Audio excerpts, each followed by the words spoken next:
അമ്മയോളം വരുമോ മറ്റാരെങ്കിലും? എന്നാൽ അമ്മയെന്ന് കരുതി ഒരു പാവയെ കെട്ടിപ്പിടിച്ച് നടക്കുന്ന പഞ്ച് എന്ന കുട്ടിക്കുരങ്ങൻ ഇപ്പോൾ സോഷ്യൽ മീഡിയയിൽ താരമാണ്. അമ്മയുടെ സ്നേഹം കൊതിക്കുന്ന പ്രായത്തിൽ അമ്മയെ നഷ്ടപ്പെട്ട കുട്ടിക്കുരങ്ങിന് സ്വീഡിഷ് കമ്പനിയായ ഐക്കിയയുടെ ഒരു പാവക്കുരങ്ങിനെ നൽകി മൃഗശാല അധികൃതർ. ജനിച്ചയുടൻ അമ്മയെ മുറുകെ പിടിക്കുന്ന രീതിയിൽ അവൻ കുരങ്ങുപാവയെ ഇറുക്കിപ്പിടിച്ച് കൂടെ കൊണ്ടു നടക്കുന്നു. ഇതാരുടെയും മനം കവരുന്ന കാഴ്ച തന്നെയാണ്. കഴിഞ്ഞ ജൂലൈ മാസത്തിലെ കഠിനമായ ചൂടിലാണ് ഇച്ചിക്കാവ മൃഗശാലയിലെ കുരങ്ങുകളുടെ കൂട്ടത്തിൽ ഉപേക്ഷിക്കപ്പെട്ട നിലയിൽ പഞ്ചിനെ ആദ്യമായി കണ്ടെത്തുന്നത്.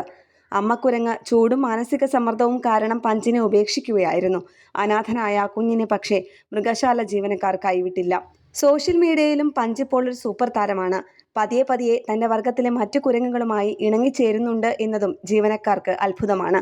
വൈകാതെ തന്നെ പാവക്കുട്ടിയുടെ സഹായമില്ലാതെ പഞ്ച് പൂർണ്ണ ആരോഗ്യത്തോടെ തിരിച്ചെത്തുമെന്നാണ് മൃഗശാല അധികൃതർ പ്രതീക്ഷിക്കുന്നത്. ഒരു ശൂന്യതയിൽ നിന്ന് പാവക്കുട്ടിയുടെ സ്നേഹം അമ്മയുടേതെന്ന് കരുതി ജീവിതത്തിലേക്ക് തിരിച്ചുവരുന്ന ഒരു കുരങ്ങന്റെ അതിജീവനത്തിന്റെ കഥയാണ് പഞ്ചിൻ്റേത്. ന്യൂസ് ഡെസ്ക് കേരള പ്രണാമം.